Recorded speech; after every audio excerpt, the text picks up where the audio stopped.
Bom, vamos lá, tudo bem, pessoal? Hoje eu estou gravando essa correção da revisão, que é para que todo mundo consiga aí, né, corrigir todos os exercícios da revisão. Vocês podem acessar a questão que vocês precisarem, né? Não sei se todas, mas as que vocês tiverem dúvida, vocês podem estar acessando então e estudando melhor, né? Vamos lá? A nossa primeira questão da revisão, uma questão sobre força elástica. O que a gente sabe sobre a força elástica, né?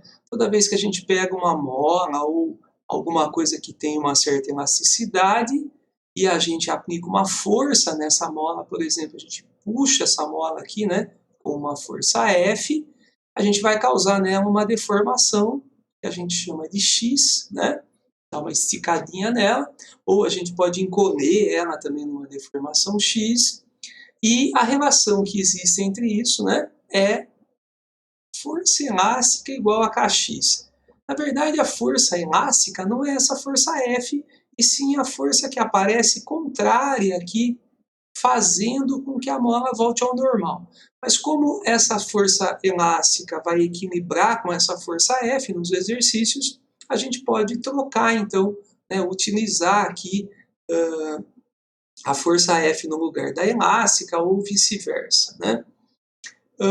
Nesse exercício, então, ele fala que a mola tem uma constante elástica de 1000 newtons por metro. Isso significa que quando eu faço uma força de 1000 newtons nessa mola, eu deformo 1 metro, né? Lógico que isso daí vai continuar dessa forma para outras deformações. Então, se eu fizer uma força, por exemplo, de 2000 newtons, eu vou deformar 2 metros e assim por diante, né?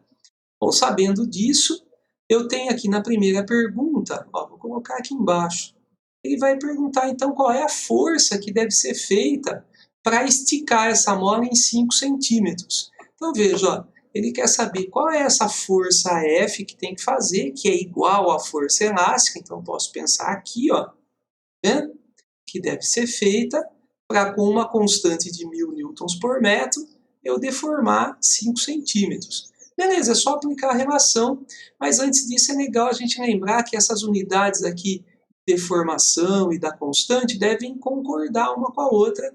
E nesse caso eu tenho uma em metro e a outra em centímetro, então é legal que eu arrume primeiro. Eu posso, por exemplo, pegar essa deformação x de 5 centímetros e transformar isso em metros. Eu vou ter 0,05 metros, né? E aí fica mais fácil agora de fazer a continha, fica mais certo. Ó, agora a constante elástica também está em metro, é de 1000 newtons para cada metro. Então eu vou poder usar para achar a minha força. Olha, a força elástica é Kx, mas a força elástica vai coincidir em valor aí com a força F, então a força F aí também é Kx. Fazendo a continha, a constante 1000 e a deformação 0,05. Se eu fizer a continha aqui, eu vou ter, fazendo vezes 1000, eu tenho 50, né? 50 newtons aí de força aplicada aqui, ó. Força que tem que ser feita para que realmente aconteça essa deformaçãozinha de 5 centímetros, tudo bem? Na letra B, ele vai falar o seguinte, ó. Qual é a deformação que essa mola sofre ao ser tracionada por uma força de 150 newtons? Agora eu tenho a força que é feita, 150 newtons, que eu vou pensar de novo no lugar da força elástica aqui, né? E agora eu sei essa força, sei a constante, né? Mas eu quero saber a deformação que vai ser causada. Então, a mesma relação de força elástica igual a Kx, eu posso colocar essa força F no lugar da elástica, considerar a constante ainda, né? Por isso que a gente chama de constante, ela não vai mudar para a mesma mola, então esse 1000 continua aqui, e a deformação eu vou descobrir. Então, se eu passar agora o 1000 para o outro lado, eu vou ter que a deformação é 150 dividido por 1000. Isso daí dá 0,15, né, pessoal? A unidade aí é metro, então 0,15 metro ou 15 centímetros aí de deformação quando é feita uma força de 150 newtons.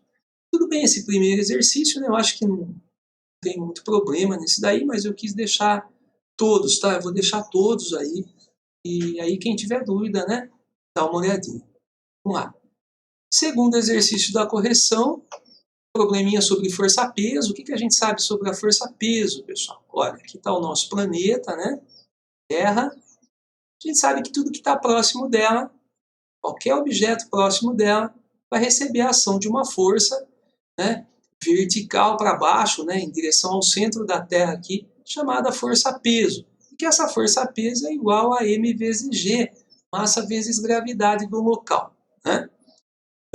Era isso que eu tinha que saber para a gente resolver esse exercício. Ó, o corpo na Terra tem um peso de 580 newtons, ó, esse é o peso do corpo na Terra, 580 newtons. Considere que a aceleração da gravidade na Terra é 10, então G na Terra é 10 por segundo ao quadrado. E aí na letra A ele pergunta, então, quanto é a massa desse corpo? Bom, se peso é m vezes g e o peso é 580, então a massa, ó, a gravidade é 10, bastava passar o 10 dividindo. Então a massa aí era 580 dividido por 10, uma massa de 58 quilos. Tudo bem? Essa era a letra A. Aí na letra B, eu quero saber qual vai ser o peso desse mesmo corpo, só que agora no local onde a gravidade é 6. Né? Então, qual é o peso? O peso ainda é m vezes g, mas agora esse peso vai ser calculado considerando a mesma massa, porque se é o mesmo corpo, deve ter a mesma massa, mas agora é com uma gravidade 6, pessoal. Bom, então nessa daí faltava só multiplicar.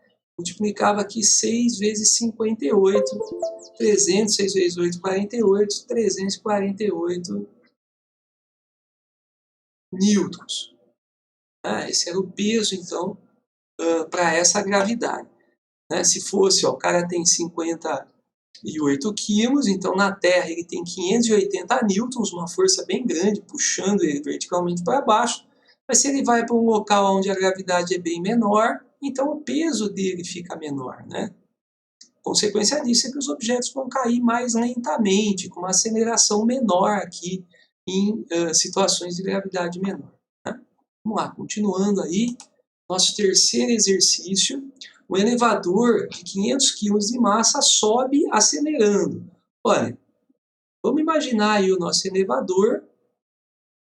Ele tem um cabo aqui, né, puxando ele para cima verticalmente. A força aplicada nesse cabo nós vamos chamar de tração. São forças aplicadas em cordas, em cabos, a gente costuma chamar de tração, né? Então, vamos determinar. O problema pergunta sobre isso, né? Determine a tração no cabo que o sustenta. Mas ele fala que esse elevador está subindo aqui assim, verticalmente, com uma aceleração de 2 metros por segundo ao quadrado. E que a massa dele é 500 kg. Gente, se a massa dele é 500 kg e a gravidade é 10, o peso desse elevador é m vezes g, então é 500 vezes 10. Então, 5.000 newtons, né? Essa é a força-peso, a força que está sempre puxando verticalmente para baixo aqui, ó. 5.000. Né? Mas o que a gente sabe? Que se ele está subindo e acelerando, né, é porque essa força que puxa ele para cima, que é a força do motor do elevador, né, tá agindo em cima dessa corda, aqui desse cabo. Então essa força de tração, ela deve ser maior do que 5.000 para que haja uma aceleração para cima. Tudo bem? Se esse corpo tivesse parado ou subindo uniformemente, sem mudar sua velocidade, essas duas forças se equivaleriam, seriam iguais. Tá? Mesmo na situação dele estar subindo ainda, mas subindo sem aceleração, em movimento uniforme, bem também as forças seriam iguais. Agora, no momento em que há uma aceleração, é porque há uma força resultante diferente de zero. Então, com certeza está tendo um desequilíbrio aqui e a força que puxa para cima está ganhando da que puxa para baixo, por isso que está acelerando para cima. Beleza, então, o que eu vou fazer para resolver esse exercício? Vou aplicar a segunda lei de Newton. Força resultante é massa vezes aceleração. Mas a resultante aí é a maior força, a força de tração, menos a menor delas, que é o peso, né, de 5.000 newtons, igual a massa do corpo, 500, vezes a aceleração, que é 2, né? E aí a gente podia determinar a tração, pessoal.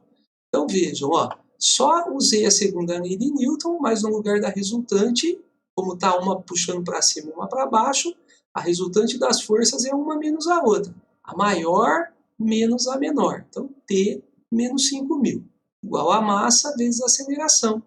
Fazendo essa continha, eu tenho que T menos 5.000 é igual a 500 vezes 2, então é igual a 1.000, e T é igual a 1.000 mais os 5.000 que vai passar para o outro lado. Então, a tração deve ser de 6.000 newtons. Exercício também bem legal aí para a gente saber fazer, né? Saber aplicar a segunda lei de Newton, né? Bom, terceiro exercício conversado. Vamos para o nosso quarto exercício. Esse quarto exercício é um exercício bem clássico, né? Um exercício que aparece em todo lugar aí, probleminha de blocos, onde ele vai fazer duas perguntas, né? A aceleração desses blocos, né? Ele está recebendo a ação de força, essas forças vão causar aceleração, e também a força de contato entre eles, a força que acontece aqui no meio entre os dois blocos. Como é que a gente resolve esse tipo de exercício? Primeira parte dele, né, para o cálculo da aceleração, nós vamos pensar que tudo isso é um único objeto, um único bloco. Vamos pensar que é um blocão aqui, onde a massa é a massa total, né, 5 quilos, tá bom? Pensando dessa forma, eu posso considerar que esse 30 newtons é a única força importante aí que vai fazer ele se movimentar. Então ela passa a ser a força resultante no bloquinho. Então vamos fazer isso. Para a letra A, eu vou aplicar a segunda lei de Newton, força resultante é massa vezes aceleração. Né? Olha, eu tenho forças verticais, sempre vou ter aqui os pesos, né, dos objetos, e a força normal, que é a força que o chão faz para segurar os objetos. Né? Mas essas forças, como o movimento está acontecendo horizontalmente, essas forças estão se cancelando, né? Estão se equilibrando aí. Então a gente acaba não usando no exercício. Mas, então se eu pensar que tudo isso é um único bloco, a resultante é esse 30 aí, pessoal.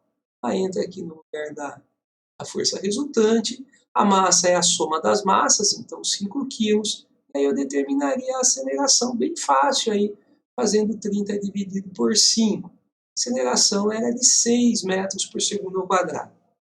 Agora, para a segunda parte, né, quando eu quero as forças de contato entre os blocos, interessa para a gente separar esses dois bloquinhos. Vou fazer aqui para cima, tem mais espaço, vamos fazer isso separado então. Aqui está o bloco A, de 3 quilos, e eu vou separar aqui o bloco B, de 2 quilos, né? A gente ainda tem as mesmas forças, a força peso, né? A força normal, a força que o chão faz para segurar, aqui também o peso do bloco B, a força normal do bloco B, mas essas forças ainda não vão ser usadas aqui, porque a gente tem movimento só na horizontal, elas estão se cancelando. Tem alguém empurrando aqui com 30, né, como já estava descrito no desenho aí, uma força de 30 newtons, só que além dessas forças existem também as forças aqui entre os dois bloquinhos, são as forças de contato. Então, o que a gente sabe? Que se o A está sendo empurrado por alguém e o B está encostado nele, o A vai acabar empurrando o B também.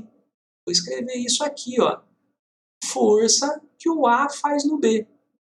Agora, se o A faz uma força no B, ele acaba sofrendo a mesma força também do B.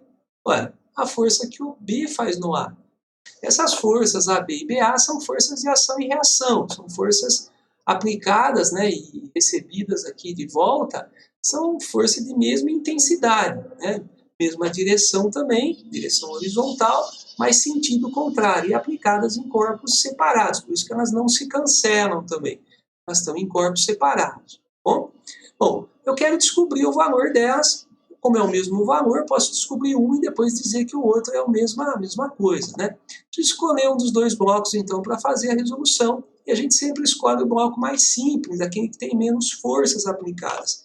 Nesse caso, o bloco que tem menos forças é o bloco B. Então eu vou escolher o bloco B e aplicar de novo a segunda lei de Newton. Força resultante é massa vezes aceleração.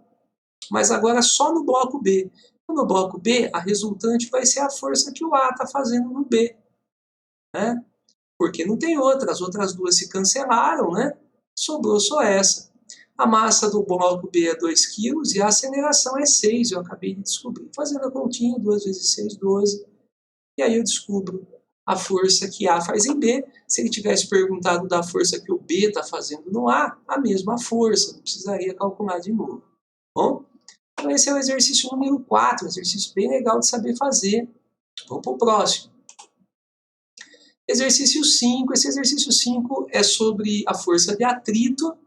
E eu acabei tirando da nossa provinha o exercício de força de atrito. Estava meio grande, tinha bastante exercício e tal para selecionar, acabei tirando esse.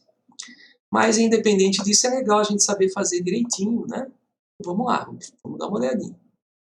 Os blocos A e B mostrados na figura a seguir, com massas respectivamente 10 e 5, então bloco A 10 kg, bloco B 5 kg, são arrastados por uma força de intensidade 60 newtons, tem alguém puxando aqui, né, o bloquinho B, como está tudo grudado, aqui o A acaba vindo junto. O coeficiente de atrito dinâmico entre os blocos e o piso é de 0,3, isso daí mostra a aspereza dessa superfície, né, isso vai ser importante nesse exercício aí.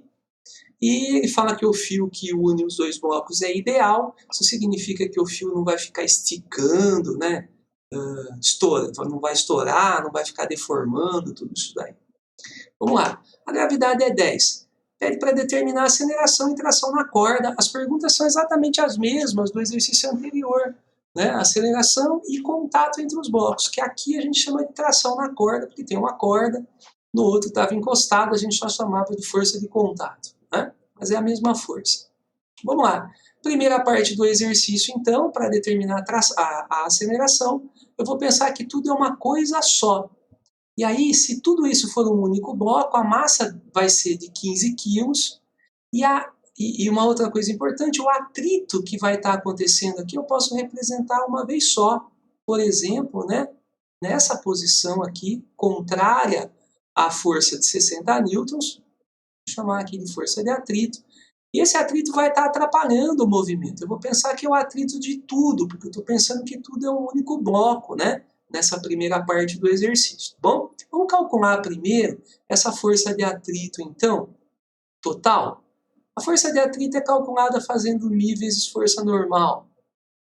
O μ é esse 0,3 que ele deu aí, a aspereza da superfície. A força normal é a força que o chão faz para segurar os bloquinhos. Quando o movimento é na horizontal, é porque a força normal está equilibrando com a força peso. Então, o jeito de descobrir a força normal é calculando a força peso e dizendo que o valor é o mesmo, né? Então, o peso desse bloquinho A é a massa vezes a gravidade, então 10 vezes 10 era 100. Enquanto que o peso do bloquinho B era a massa dele, 5 vezes 10 da gravidade, 50. Se os pesos são 100 e 50, a normal também é 100 e 50, hein, pessoal? Mas eu preciso da normal total. No total, então 100 mais 50, 150 aqui, ó, de força normal. Agora era só fazer a continha, 0,3 vezes 150, mesmo que 3 vezes 15, isso dá 45 newtons, ó. Beleza, agora que eu sei o atrito que está atrapalhando o movimento, eu consigo descobrir a aceleração. Veja. A aceleração vai ser descoberta pela segunda lei de Newton de novo. Força resultante é massa vezes aceleração. A força resultante vai ser 60, que é a força maior, menos 45, que é a força menor, igual a massa, que é 10 mais 5, então 15 quilos, vezes a aceleração. Se a gente fizer a subtração aqui do primeiro lado, eu vou ter 15. Então, 15 é igual a 15A. E a aceleração fica 15 dividido por 15. Então, 1 metro por segundo ao quadrado de aceleração, gente.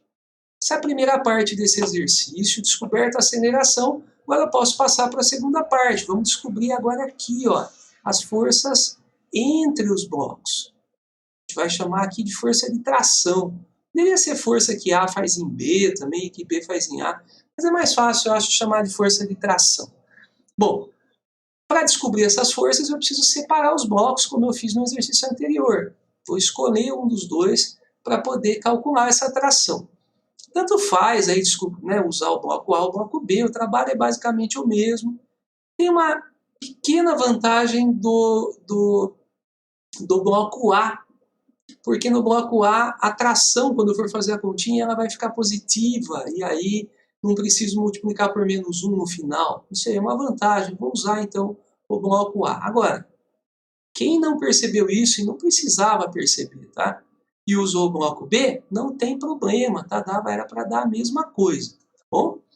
Mas no bloco A, então, vamos pensar, gente, ó. Estou puxando com 100 para baixo, 100 para cima, então a gente desconsidera. Mas eu estou puxando com uma tração para a direita e uma força de atrito para a esquerda. Essa força de atrito agora, gente, não é mais essa que eu tinha calculado. Essa de 45 era o atrito total, né? Agora eu vou pensar no atrito aqui só do bloquinho A. Porque agora eu teria que pensar aqui também que tem um atrito aqui no bloco B também. Mas como eu estou pensando no bloco A, então vou calcular esse atrito do bloco A. Vamos lá? Força de atrito no bloco A. Também é μ vezes força normal, mas agora é normal só do bloco A. Então, 0,3 do μ vezes a normal do bloco A, que é 100. Se a gente fizer a continha aqui, eu vou ter 30, né, pessoal? Vezes 100 aí vai dar 30 newtons, ó. Agora que eu sei a força de atrito, 30, e sei que esse bloquinho está vindo para a direita, então a tração está ganhando desse 30. A tração é maior que o 30.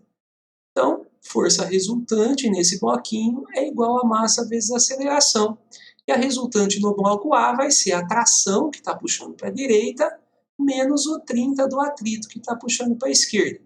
É igual a massa só do bloco A, vezes a aceleração que eu acabei de encontrar, que era 1, né? Então, a tração deve ser de 10 mais 30 que vai passar, tração de 40 newtons, gente. Essa era a resposta aí do exercício número 5, né? Tomara que vocês tenham entendido direitinho aí. Quem teve alguma dúvida, né, pode rever, voltar o vídeo e assistir de novo, né? Bom, esse era o 5º exercício. Vamos para o 6º. No 6º exercício, ele fala que o esquema representa 2 blocos, A e B, só que agora a gente tem um plano inclinado. Ele pede para determinar a aceleração e a tração do fio. Nesse tipo de exercício de plano inclinado, nós aprendemos lá que a primeira coisa que tem que ser feita é fazer a decomposição do peso do objeto que está no plano inclinado. Esse peso aqui, P, vai ser quebrado em 2 pedaços. No pedaço Px e no pedaço Py. Né?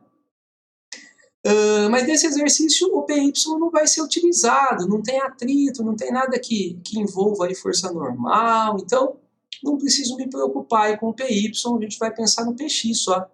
Como é que a gente acha o Px aí, pessoal? A gente pega o peso inteiro e multiplica ele ou pelo seno ou pelo cosseno do ângulo, né, dado no exercício. Mas olha, esse ângulo de 30 graus, ele aparece aqui, ó. Sempre, né, no estudo lá do plano inclinado, vocês viram isso, que esse 30 graus aparece aqui fora, e a gente vai pensar então que o Px é o peso P, só que sem o 30 graus, né? Porque aqui não tem 30. Então, sem o 30 graus. Bem? Aí era só fazer essa continha para achar o Px, ó. Então ficava o peso do bloco. Ah, e o peso do bloco, bem simples, né? Se o bloquinho A tinha 2 kg e a gravidade era 10, é porque o peso do bloquinho era 2 vezes 10, era 20, né?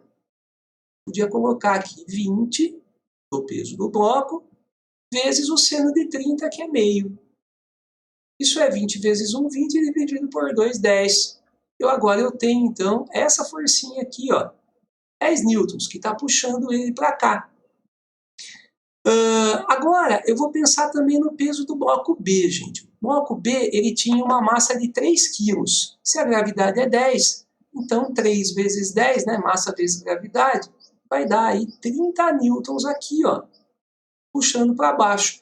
E aí a gente percebe o que está acontecendo, né? Se eu estou puxando para cá, para baixo, com 30, e aqui está puxando com 10 para cá, então, com certeza, o movimento vai ser desse jeito, né, pessoal?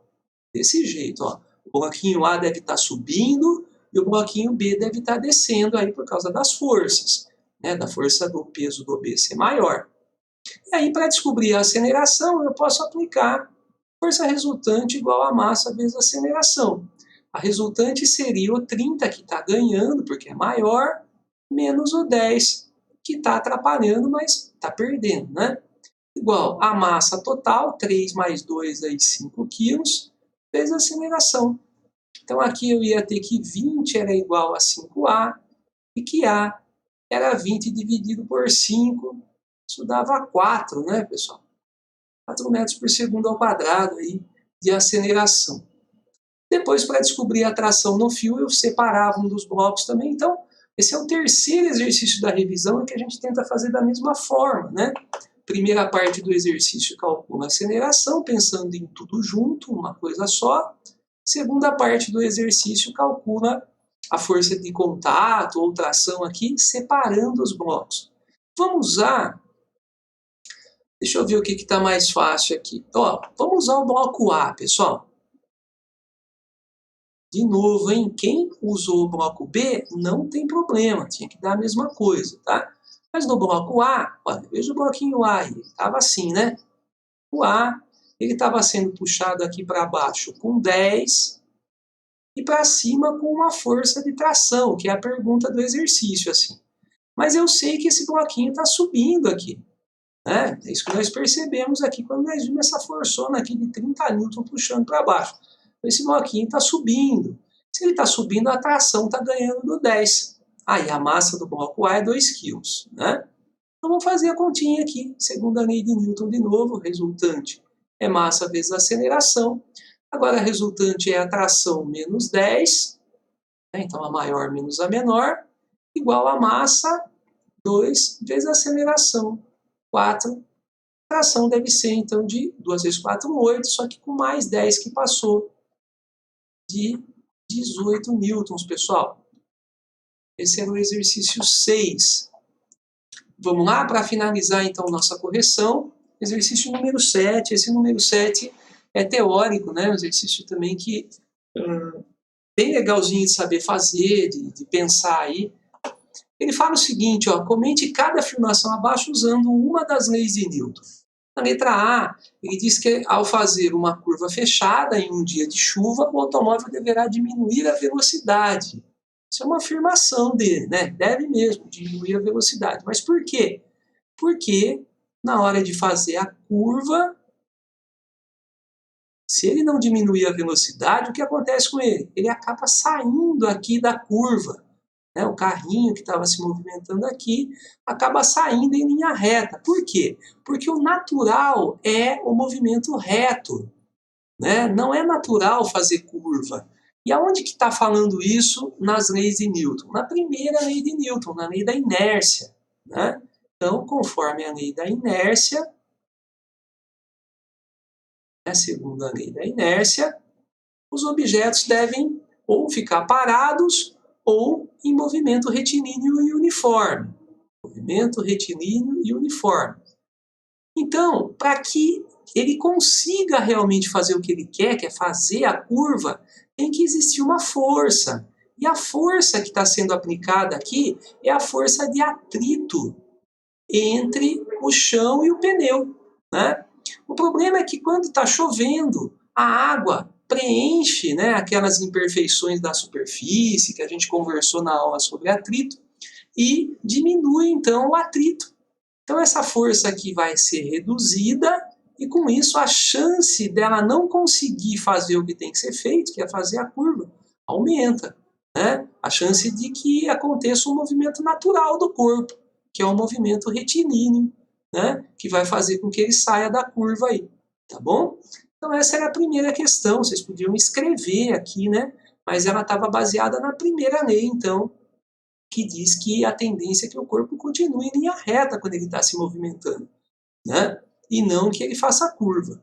Bom, o segundo exercício, ele fala, né, mais uma afirmação, é impossível erguer-se puxando os próprios cabelos. Então isso é uma coisa que também parece bem lógica, mas aonde que isso está relacionado, né, com as leis de Newton? Bom, a terceira lei de Newton, a lei da ação e da reação, ação e reação,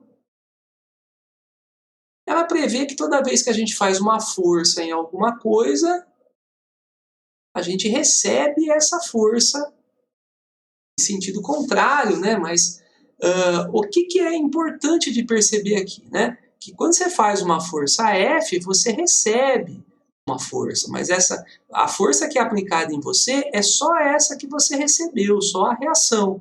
A ação foi aplicada num outro corpo, né? Então, a força de ação e de reação, as forças, né, de ação e reação, elas nunca são aplicadas no mesmo corpo, porque se elas forem aplicadas no mesmo corpo, por elas terem a mesma intensidade, mesma direção em sentido contrário, elas vão se anular. Então, numa situação em que o cara vai pegar o próprio cabelo e puxar, né, ele puxa, recebe a reação, mas no próprio corpo as forças se anulam e aí ele não sai do lugar, né? É diferente de você fazer uma força num outro objeto e aí sim você teria o movimento. Então, essa afirmação, né, ela vem de encontro com a terceira lei de Newton, lei da ação e da reação. Bom, é isso que eu queria falar com vocês aí, gente. Então, espero que eu tenha ajudado vocês aí a estudar para a nossa provinha, né? Assistam mais uma vez se precisar o exercício que deu mais trabalho para vocês, né? E é isso daí, tá bom? Obrigado pela atenção de vocês de novo aí e até a próxima.